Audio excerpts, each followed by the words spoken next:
Medical ಕಾಲೇಜುಗಳಲ್ಲಿ sample test ಮಾಡದ ಹಿನ್ನೆಲೆಯಲ್ಲಿ ವೈದ್ಯಕೀಯ ಸಚಿವ ಡಾಕ್ಟರ್ ಸುಧಾಕರ್ ಅವರು ಗರಂ ಆಗಿರುವಂತಹ ಘಟನೆ ಮಂಗಳೂರಿನಲ್ಲಿ ನಡೆದಿದೆ. ಜಿಲ್ಲೆಯಲ್ಲಿ 8 ಮೆಡಿಕಲ್ ಕಾಲೇಜುಗಳಿದೆ. ಕೇವಲ 4 ಮೆಡಿಕಲ್ ಕಾಲೇಜಿನಲ್ಲಿ ಮಾತ್ರ ಟೆಸ್ಟ್ ನಡೀತಾ ಇದೆ. ಇನ್ನುಳಿದ ಕಾಲೇಜುಗಳಲ್ಲಿ ಯಾಕೆ ಟೆಸ್ಟ್ ನಡೀತಾ ಇಲ್ಲ? ಟೆಸ್ಟ್ ಮಾಡದ ಕಾಲೇಜುಗಳ ಅಡ್ಮಿಷನ್ ಹೋಲ್ಡ್ ಮಾಡ್ತೇನೆ. ವಾರದ ಒಳಗೆ ಎಲ್ಲ ಮೆಡಿಕಲ್ ಕಾಲೇಜುಗಳಲ್ಲೂ ಟೆಸ್ಟ್ ಆಗಬೇಕು. ಇಲ್ಲದೇ ಇದ್ರೆ ಮುಲಾಜಿಲ್ಲದೆ ಕ್ರಮ ಕೈಗೊಳ್ಳುತ್ತೇವೆ ಅಂತ ವೈದ್ಯಕೀಯ ಕಾಲೇಜುಗಳಿಗೆ ಖಡಕ್ ಎಚ್ಚರಿಕೆ ಕೊಟ್ಟಿದ್ದಾರೆ.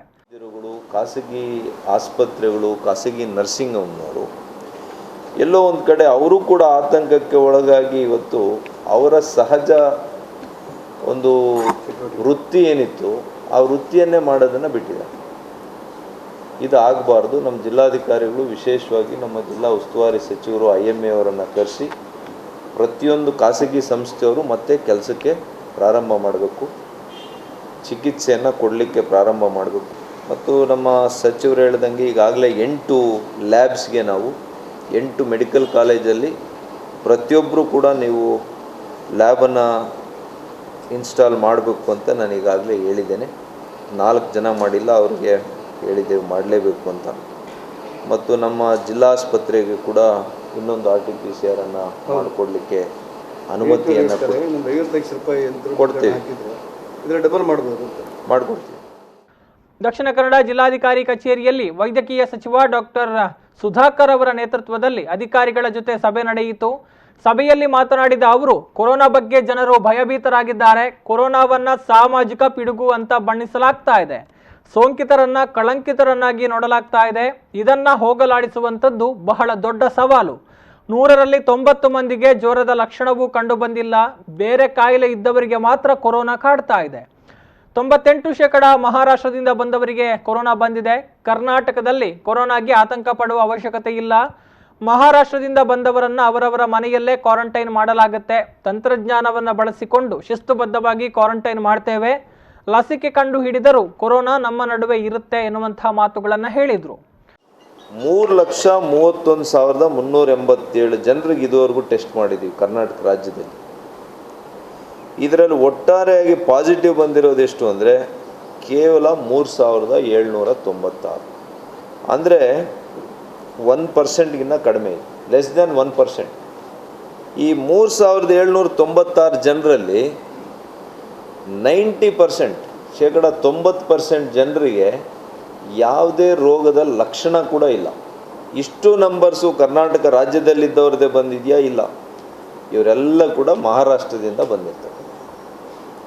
98% ಮಹಾರಾಷ್ಟ್ರದಿಂದ ಬಂದಿರ್ತಕ್ಕಂಥ ಟಾಸ್ಕ್ ಫೋರ್ಸ್ ಕಮಿಟಿಗಳನ್ನು ರಚನೆ ಮಾಡಿ ತಂತ್ರಜ್ಞಾನವನ್ನು ಅಳವಡಿಸ್ಕೊಂಡು ಅದರ ಮೂಲಕ ಕಟ್ಟೆಚ್ಚರವನ್ನು ವಹಿಸ್ತಾ ಇದ್ದೀವಿ.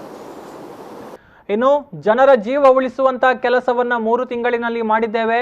ಈಗ ಜೀವನ ಉಳಿಸುವ ಕೆಲಸವನ್ನ ಮಾಡಬೇಕಾಗಿದೆ ಅನ್ನುವಂತಹ ಮಾತುಗಳನ್ನ ಕೂಡ ಸಭೆಯಲ್ಲಿ ಡಾಕ್ಟರ್ ಕೆ ಸುಧಾಕರ್ ಹೇಳಿದರು. ಭಾಳ ಜನರು ಏನು 3 ತಿಂಗಳು ಭಾಳ ಚೆನ್ನಾಗಿ ಮಾಡಿದರು ಸರ್ಕಾರ, ಈಗೇನು ಎಲ್ಲರೂ ಕೈ ಬಿಟ್ಬಿಟ್ಟವ್ರೆ ಅಂತ ಹೇಳ್ತಾರೆ. ಕೈ ಬಿಡೋದಲ್ಲ, ದೊಡ್ಡ ಸಂಖ್ಯೆಯಲ್ಲಿ ಅದನ್ನು ನಿಭಾಯಿಸಬೇಕು ಅಂತಂದರೆ ಸೂಕ್ತವಾಗಿರ್ತಕ್ಕಂಥ ತಂತ್ರಜ್ಞಾನವನ್ನು ಅಳವಡಿಸ್ಕೊಂಡು ಯಾವ ರೀತಿ ನಾವು ಮೊದಲು ಕೆಲಸ ಮಾಡ್ತಾಯಿದ್ವಿ ಇನ್ನೂ ಕೂಡ ಹೆಚ್ಚು ಕೆಲಸ ಮಾಡೋಂಥ ರೀತಿಯಲ್ಲಿ ನಾವು ವ್ಯವಸ್ಥೆಯನ್ನು, ಮಾರ್ಗಸೂಚಿಯನ್ನು ಸಿದ್ಧ ಮಾಡ್ಕೊಂಡಿದ್ದೀವಿ. ಮನೆಯಲ್ಲಿರುವ ವ್ಯಕ್ತಿಗೆ ಸೋಂಕು ಬಂದರೆ ಮನೆಯನ್ನೇ ಸೀಲ್ ಡೌನ್ ಮಾಡಲಾಗುತ್ತೆ. ಇನ್ನು ಮುಂದೆ ಕಂಟೈನ್ಮೆಂಟ್ ಝೋನ್ ಅನ್ನೋದು ಇರೋದಿಲ್ಲ. ಕೇವಲ ಮನೆಯನ್ನು 14 ದಿನ ಸೀಲ್ ಡೌನ್ ಮಾಡ್ತೇವೆ.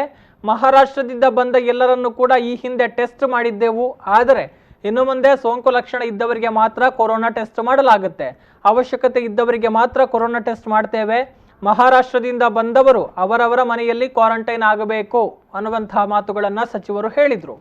ಒಂದು ಮನೆಯಲ್ಲಿ ಒಬ್ಬ ವ್ಯಕ್ತಿ ಸೋಂಕು ತಗುಲಿದರೆ ಆ ಮನೆಯನ್ನೇ ಸೀಲ್ ಡೌನ್ ಮಾಡಬೇಕು ಅಂಥೇಳಿ ಹಿಂದೆ ನಾವು ಸೀಲ್ ಡೌನ್ ಮಾಡ್ತಾ ಇದ್ದಿದ್ದು, ಒಬ್ಬ ವ್ಯಕ್ತಿಗೆ ಬಂದರೆ ಇಡೀ 100 ಮೀಟ್ರನ್ನು ಅವ್ರಿರ್ತಕ್ಕಂಥ 100 ಮೀಟ್ರು ಸುತ್ತಮುತ್ತಲಿನ ಪ್ರದೇಶ ಸೀಲ್ ಡೌನ್ ಮಾಡ್ತಾಯಿದ್ವಿ.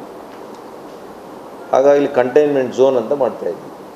ಈಗ ಮನೆಗೆ ಮಾತ್ರ ಸೀಲ್ ಡೌನ್ ಮಾಡಬೇಕು 14 ದಿವಸಗಳ ಕಾಲ. ಮತ್ತು ವಿಶೇಷವಾಗಿ ಮಹಾರಾಷ್ಟ್ರದಿಂದ ಬಂದಿರತಕ್ಕಂಥ ವ್ಯಕ್ತಿಯನ್ನು 14 ದಿವಸ ಆದಮೇಲೆ ನೀವು 14 ದಿವಸದೊಳಗಡೆ ಟೆಸ್ಟ್ ಮಾಡಿ ಅವರನ್ನು ಅಂತಿಮ ಮಾಡಬೇಕು ಅಂತ ಹೇಳ್ತಾ ಇದ್ದಾರೆ. ಆದರೆ ಯಾರಿಗೆ ರೋಗದ ಲಕ್ಷಣ ಇರ್ತದೆ ಅಂಥವ್ರಿಗೆ ಟೆಸ್ಟ್ ಮಾಡಬೇಕು ಅಂತೇಳಿ ನಮ್ಮ ಗೈಡ್ಲೈನಲ್ಲಿದೆ. MCA ಗೈಡ್ಲೈನು ಇದೆ ಮತ್ತು ನಮ್ಮ ICMR ಗೈಡ್ಲೈನ್ ಇದೆ. ನಾವು ಕೂಡ ಅದನ್ನೇ ಅಭಿಪ್ರಾಯ ಪಡ್ತೀವಿ. ಯಾಕೆಂದರೆ ರೋಗದ ಲಕ್ಷಣವೇ ಇಲ್ಲ ಅಂತಂದಮೇಲೆ ಅವರಿಗೆ ಟೆಸ್ಟ್ ಮಾಡುವಂಥದ್ದು ನಿಜವಾಗಿಯೂ ಕೂಡ ಅವಶ್ಯಕತೆ ಇರೋದಿಲ್ಲ. ಹುಬ್ಬಳ್ಳಿಯಲ್ಲಿ ಪ್ಲಾಸ್ಮಾ ಥೆರಪಿ ಯಶಸ್ವಿಯಾಗಿದೆ. ICUನಲ್ಲಿದ್ದ ವ್ಯಕ್ತಿ ಗುಣಮುಖರಾಗಿದ್ದಾರೆ. ಆರೋಗ್ಯದಲ್ಲಿ 60% ಬೆಳವಣಿಗೆ ಕಂಡು ಬಂದಿದೆ ಅಂತಾನು ಸಚಿವ ಡಾಕ್ಟರ್ ಸುಧಾಕರ್ ಅವರು ಹೇಳಿದರು.